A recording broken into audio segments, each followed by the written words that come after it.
মাতৃ হল অসমৰ জনপ্ৰিয় অভিনেত্ৰী বৰ্ষা ৰাণী বিষয়া।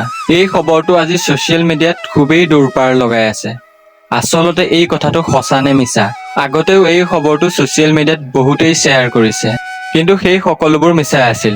বন্ধু-বান্ধৱীসকল, আপোনালোকৰো চাগে জানিব মন গৈছে এই খবৰটো সঁচা নে মিছা। বন্ধু-বান্ধৱীসকল, আপোনালোকক জনাবলৈ পাই মই সুখী হৈছো যে বৰ্ষা ৰাণী বিষয়া এগৰাকী কন্যা সন্তানৰ মাতৃ হৈছে। বন্ধু-বান্ধৱীসকল, এই খবৰটো বৰ্ষা ৰাণী বিষয়াই ফেচবুক ষ্টৰীত একপি ফটো লগাই লিখি দিছে যে আমি মাক দেউতাক হলো। বন্ধু-বান্ধৱীসকল, এই খবৰটো তেওঁৰ অনুৰাগীসকলে শুনি সঁচাই বহুত ভাল পাইছে।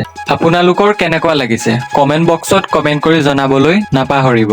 আৰু এই ভিডিঅ'টো আপোনালোকে লাইক কৰি দিব আৰু বহুত বেছি শ্বেয়াৰ কৰি দিব। আৰু যিসকল নতুনকৈ আহিছে সেইসকলে চেনেলটো ছাবস্ক্ৰাইব কৰি দিব।